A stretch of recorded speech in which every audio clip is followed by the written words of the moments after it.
Okay, so hello mga boss, magandang araw sa inyo and welcome back again na naman sa ating channel. At sa panibagong video tutorial na naman. Ayun, so bali, tagal-tagal nga rin pala tayong hindi nakapag-vlog or nakapag-update dito sa ating channel. Gawa ng, ayun nga, nagpagawa tayo ng bahay. So kung napanood nyo na yung last update ko, yung last upload ko, bali, busy tayo sa pagpaparenovate nitong nakuha naming bahay. Kaya ilang buwan din tayong hindi nakapag-upload ng mga video tutorial dito sa ating channel. Well, mabalik tayo sa topic mga boss. Bali, kung nakikita nyo, meron na tayong code list dito or color coding list. So, bali ang brand nga pala natin ay Honda. Ayan, so napakaraming naka Honda sa atin especially sa mga BMX 125 at 155 Click, Wave at napakarami pang iba. At yung Honda nga pala mga boss, kakulay niya ay yung Rusi na brand or yung mga China na brand. So same color coding lang sila. Baka mamaya kasi may magtanong sa inyo, boss, anong kulay ng ganito para sa Rusi? So same lang sila ng color coding. Yan, inuulit ko mga boss, mapa Rusi, Euro or China, halos katulad lang sila ng color coding ng sa Honda. Okay, so dito na tayo sa ating topic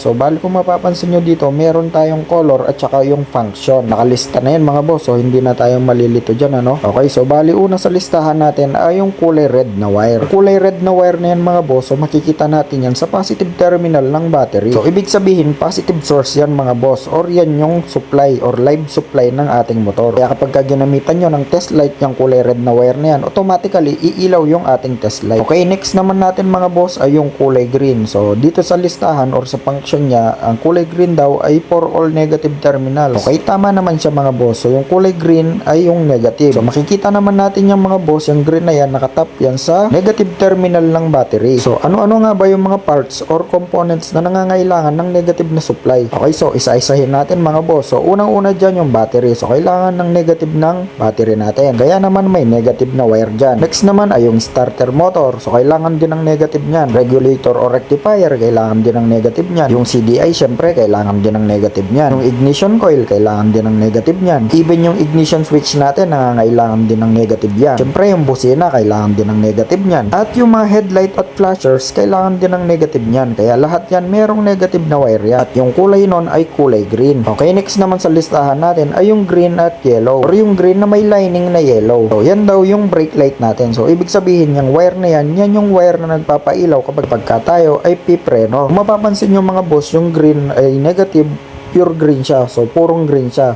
Yung green at yellow para sa brake light, so meron siyang yellow. I-double check nyo lang ng maigi, kasi nga may magkaparehas na kulay pero may lining yung isa. Yung isa naman ay wala. Dito naman madalas maraming nagkakamali kasi nga sa sobrang tagal na ng wire or stock or hindi nalilinisan ay natatakpan ito ng mga alikabok. Okay, bali next naman natin ay yung kulay blue. So ibig sabihin yung blue daw, yan yung remote light natin. Ibig sabihin naman mga boss, yan yung low beam ng ating headlight. So kapag tinurn on mo yung switch, yan yung ilaw or yan yung wire ng ating headlight. Okay, next naman mga boss ay yung ating light blue. So yung light blue, so yung function daw ng light blue ay right turn signal. So yan yung sa flasher sa right. Punta na yan sa mga flasher bulb mga boss or sa mga bombilya. Next naman ay yung blue yellow mga boss. So yan yung pulse ng CDI or yan yung ating pulser na tinatawag or pickup coil. Next naman ay yung black. So dito mga boss, maraming nalilito dito So itong black na to ay yung ating ignition key. So yan ay makikita natin sa ignition key at yung ignition key na yan ay yung tinatawag nating accessories wire. Sa accessories wire natin mga boss, tulad ng mga nakaraang kong tutorial or sa mga video ko, yung accessories wire ay napakaraming connection yan. Diyan na nakakonect yung headlight, taillight, brake light, busina, flasher at napakarami pang iba. Okay, bali next naman natin mga boss ay yung black na may stripes na yellow. So yung function naman daw ng wire na yan mga boss ay yung sa may ignition coil. Okay mga boss, so may kalituhan na naman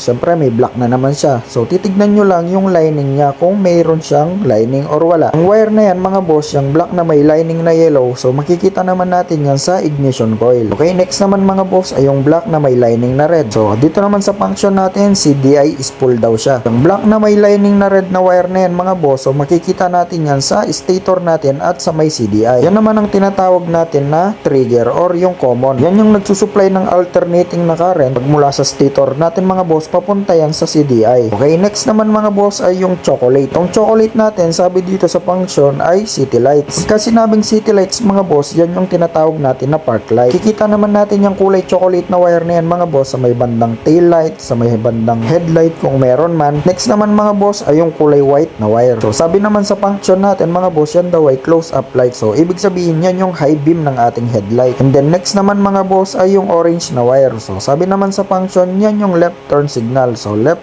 flasher natin yan mga boss. Hindi na kayo malilito mga boss sa left and right natin kasi nga may color coding na yan. Light blue para sa right turn signal at kulay orange naman para sa left turn signal. Next naman ay yung yellow wire natin mga boss. So sinabi naman dito sa function yan yung load current to the light switch. So kapag ka stator drive yung motor nyo mga boss, so nanggaling yung yellow na yan sa ating regulator rectifier at tatakbo na yan sa ating switch. Next naman mga boss, yung kulay gray na wire or yung ashes. So sabi naman sa function yan yung flasher natin. Pagka sinabing flasher mga boss, so ibig sabihin yan yung wire na papunta sa flasher relay. Okay mga boss, so ganun lang kasimple yung color coding nitong ating Honda kung saan napakaraming function nito at napakaraming kulay. Kung halimbawa kayo ay magto-troubleshooting, so mas mainam kung tandaan nyo or i-memorize nyo yung bawat color coding ng mga wires natin. So bali hanggang dito na lang mga boss, so abangan nyo pa yung ibang video natin patungkol sa color codings ng ibang brand naman katulad ng Yamaha, Kawasaki, Suzuki at napakarami pang iba. Bali hanggang dito na lang mga boss. Kung may natutunan kayo at kung nagustuhan yung video na to, so please like, share and subscribe.